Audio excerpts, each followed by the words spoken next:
Welcome to Visualize, the podcast where collaboration fuels change. I'm your host, Chris Baker, and each week we'll explore incredible connections between nonprofits, businesses, and the community.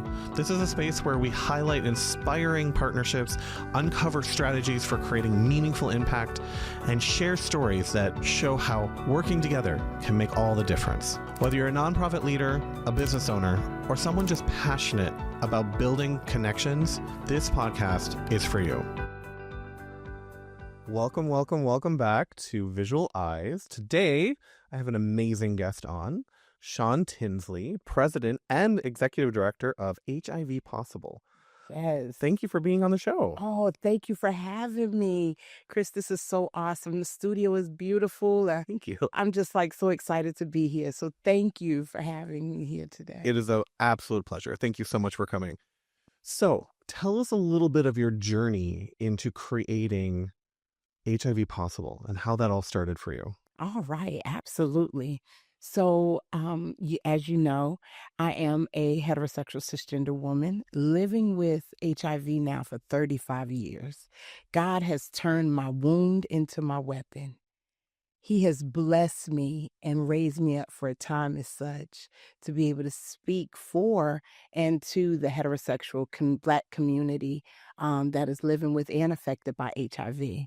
So HIV POSSIBLE came along because, yes, I am positive, but everyone else is possible. And that's the message that we share with that. That's so gorgeous and beautiful. Thank you. To God be the glory. Yeah, I mean, you've taken something that a lot of people would kind of have that shut down. They shut down their entire existence, their life, their possibilities. But you've found a way to live through it and say, you know what? There's more things that are possible. And this is it's not gonna be a roadblock for me. It's not gonna stop me.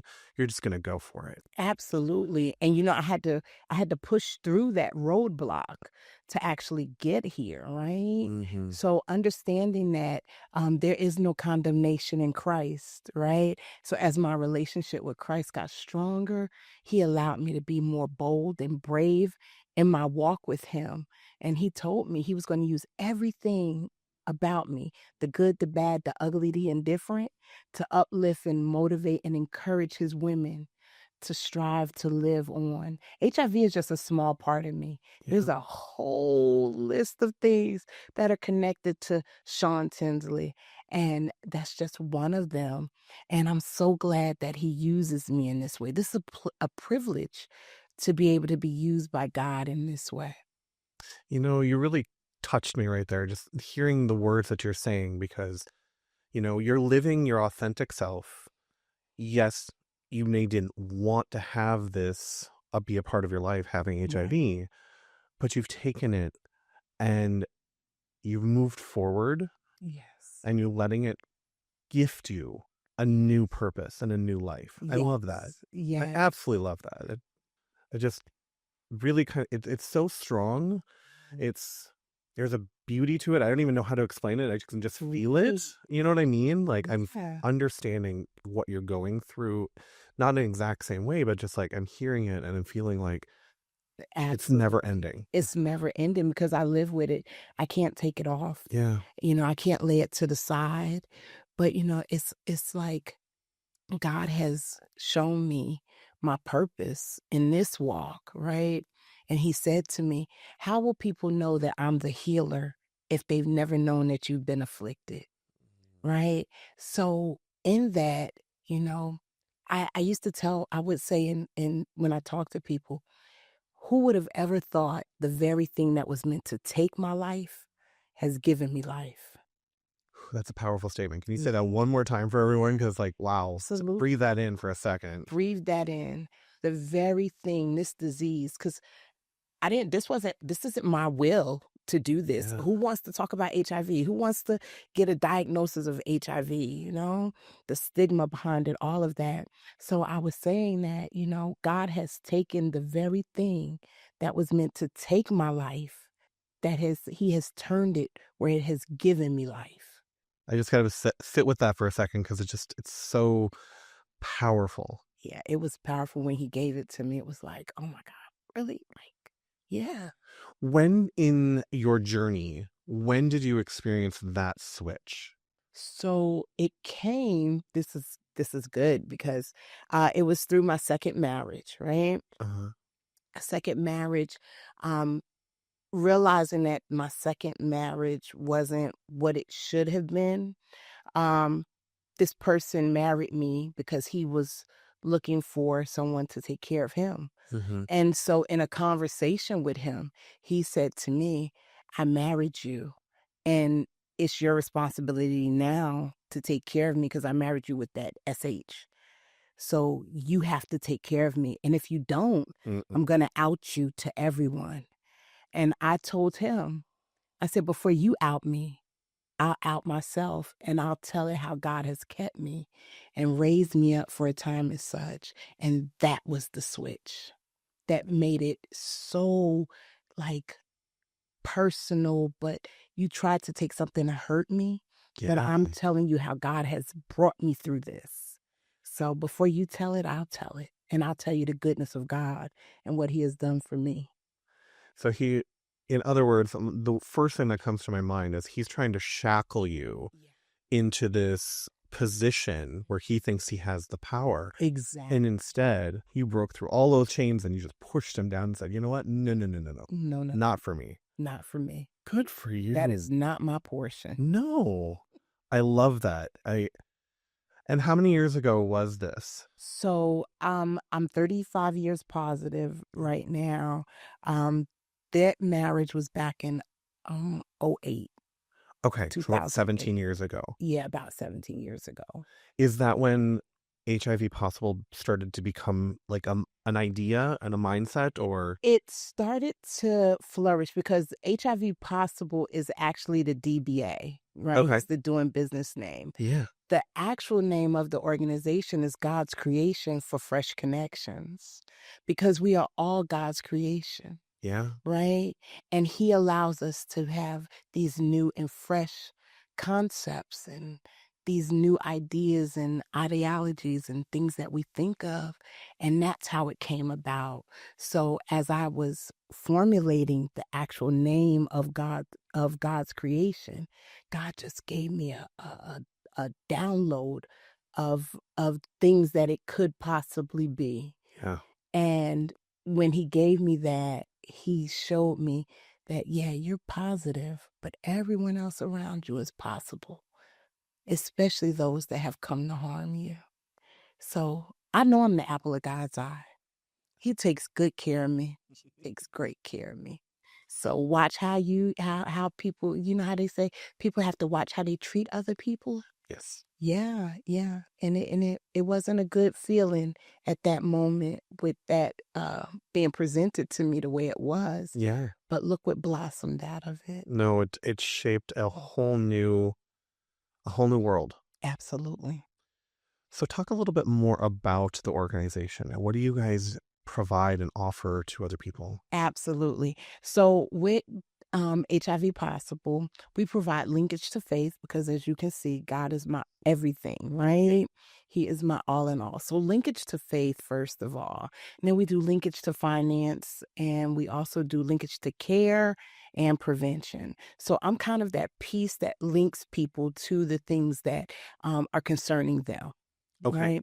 And we do that through workshops, through seminars, through motivational speaking. We do that with hands and feet on the ground, hand holding people to, talk for them, speak for them until they find their voice, and understand that, hey, HIV is no longer a death sentence. It's not. It's Yeah. not a death sentence anymore.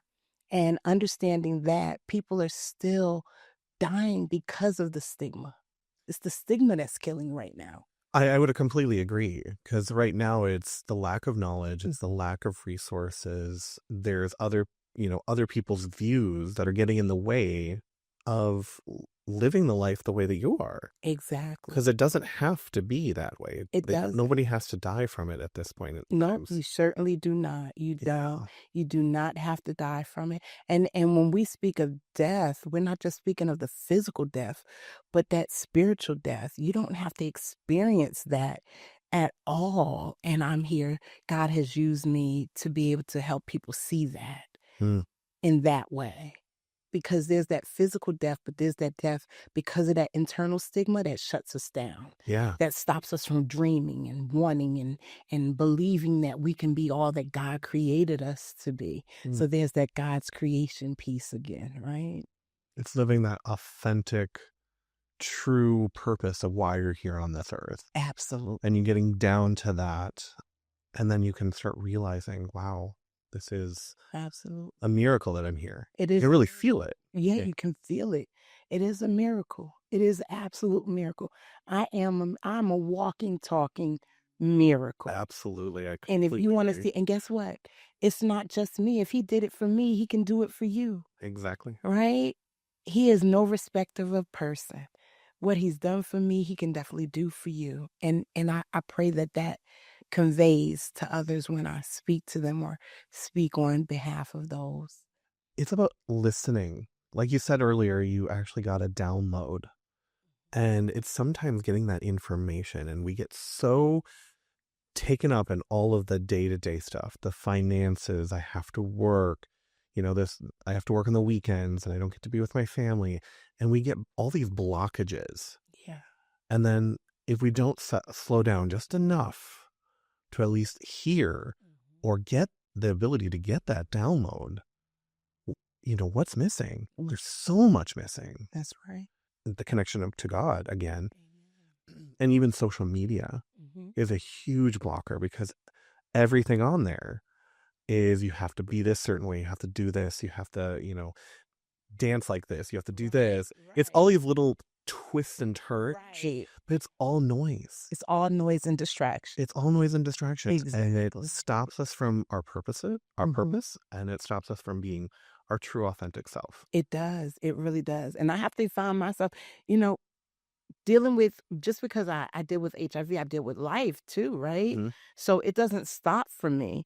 And I find myself even, in my walk, like I have to force myself to put the phone down, right? Because I'm trying to find, different things, or I know it's pulling me away from what I should be doing over here. Right. But we have to be able to channel that stuff and set boundaries for ourselves and goals for ourselves, to be like, hey, okay, this much screen time for this much, because it can. I looked up one morning and I was like, wait a minute, I started this at 10.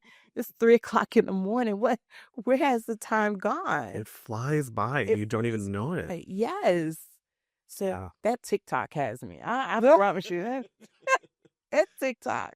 I try to limit myself to 15 to 20 minutes of screen time, if it's not work related. Right. So, we all work on our phones at this day and age as well.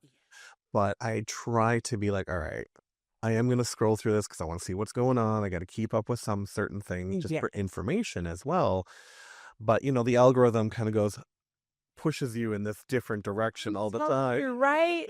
It's like, oh my goodness, I said something like a day ago and then it just popped up on the phone. So now it totally has my attention. And I'm like, oh my goodness, put it down. I went deep diving for a friend to find glasses, because she was like, I love these glasses, but I can't find another pair of these. Right. So I went on this deep dive search through Amazon and Google, trying to link up anything that was similar. And for the next 2 weeks, all I saw was glasses.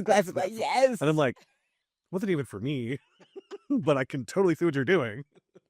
So it does. It reads into every single little piece that you're doing. So it absolutely, it follows you. So if it knows that you're trying to go on a trip, it's going to show you everything. Everything. Yes. I love it, but then I hate it. But then I love it. So it's like, okay. Yes. I'm glad we're living in this space right now. It's an opportunity if we're using it correctly. Yes. And one of the things that I've really noticed that I've been trying to push is I want a lot of positive reinforcement. So I keep searching for all of the, meditation, good vibes to get that algorithm to pull it towards me. And I've noticed it's really made a huge difference. So if you're seeing a ton of negativity on your feed, start pressing the good stuff, That's right. it'll push it away. That's right. It'll push it away. That's all I have is good stuff on my phone. So everything is either some type of motivation, some type of prayer. I have a lot of pastors that, those clips and different things like that. Yeah, try Get a little bit of water. Those different clips of pastors. So I made a decision a while back that negativity will not be a part of my life. Yeah. Negativity holds no space in my life. It takes up so much time. It takes up so much energy. Yeah. And it's super easily fueled. Yeah, exactly. So when you live in it, it just constantly keeps like feeding itself and it just grows. You got to be careful with that. And so adding as much positivity into our lives as we can. Absolutely. Through either the gospel, through pastors, through, self-help, whatever those pieces are. There's an amazing amount of information out there. There's people that just say beautiful words to you every single day. Yes. It can make a huge difference. And we need that. Absolutely, we do. Absolutely, we do. Because, the rage that comes from it. I say, I carry it like this. It's against my religion to be angry. Yes, I have a right to be at certain things. Yes, I have my moments where I want to, but guess what? I will not let that be what people see in me. I will not let that be the energy that I give back to the Most High, who gives me grace every day. So I've allowed myself to give myself grace in those moments and remember that I'm not just carrying me, I'm carrying the Holy Spirit within me. And for that, it makes me smile. I think one of the biggest things that I have recently realized, in specifically that regard, is when you have that negative emotion, listen to it. Feel it in the moment. Feel it in the moment. And let it go. That's right. It's not as easy as it sounds for a lot of people. However, if you don't give it the attention at that moment, it festers. It festers. Absolutely. And it lingers long more than it needs to be. Absolutely. So just let it in, go, okay, I acknowledge that I'm not in a good space right now. I'm going to scream, let it out. That's right. Punch a punching bag, anything that's, healthy release. And go, okay, I'm good. Okay, I'm good. Yeah. And keep moving on. Yeah. I had a lady ask me one day, she was like, it seems like you never get angry at anything, or you're just always in this good mood. I said, because it's a choice. It is. It is my choice. I had to let her know. I said, I'm in pain right now, but it is my choice to accept it, deal with it the way I deal with it. And the outward display that you see is by choice. Yeah. To let God's light shine above all things, because you never know whom we encounter, who we pass. It could be a split second that if I had a bad incident or something, or displayed a bad moment to somebody who might be looking to see God in that moment, I could totally mess that up for them. We are carrying around his light. Yes. And when we're in a negative space or in a bad space, our light's dimmed. And that reflects. It reflects on everybody around us. They can see it, whether they visually can see it or if it's a spiritual see. That's right. It's there. It's there. And when we actually let all of that negativity go and we can be the brightest that we can be. Yes. It attracts people and it gives them hope. It gives them peace, whatever they're needing in that moment. That's right. Because it's coming through us. It's coming through us. That is absolutely right. I always say, I want people to see the God light on me before they see me. See God first before you see me. Ooh, that's deep. I like that. Yeah. I really do. Thank you for joining me on this episode of Visualize. We hope that the inspiration and practical insights can help you foster stronger connections and meaningful change. Don't forget to subscribe, share the episode, and leave us a review. To learn more about Visuals by Momo and how we support collaboration and storytelling, visit visualsbymomo.com. A huge thank you to everyone out there listening. Until next time, remember, collaboration fuels change, and your connections can inspire the world.